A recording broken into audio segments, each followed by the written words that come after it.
23 বছর পর বাংলাদেশকে নিজেদের মাটিতে টেস্ট খেলতে আমন্ত্রণ জানিয়েছে অস্ট্রেলিয়া। পূর্ণ শক্তির দলও হাজির হয়েছে টাইগারদের সামাল দিতে।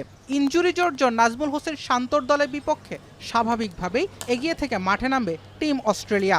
তবে মাঠের খেলা শুরুর আগেই যেন বাংলাদেশকে পাত্তা দিতে রাজি নয় তারা। কোচ খেলোয়াড়দের আলোচনাতেই নেই শান্ত মুমিনুলরা।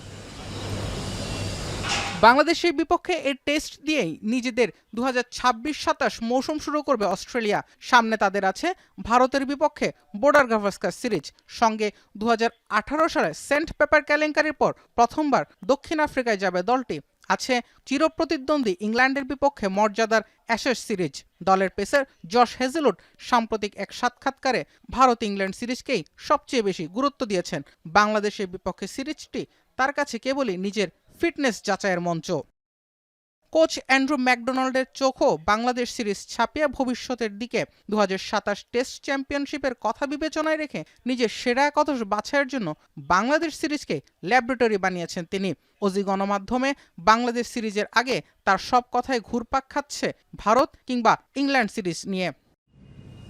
টেস্ট স্ট্যাটাস পাওয়ার ২৬ বছর পর মাত্র দ্বিতীয়বার বাংলাদেশ যাচ্ছে অজিদের মাটিতে। সেখানেও আপাতত প্রতিপক্ষের চোখে সম্মান আদায় করতে পারছে না তারা। মাঠের খেলায় বাংলাদেশ উপযুক্ত জবাব দেবে আপাতত সে আশাই কেবল করতে পারেন টাইগার ক্রিকেটের ভক্তরা। জুবায়ের আহমেদ, এখন।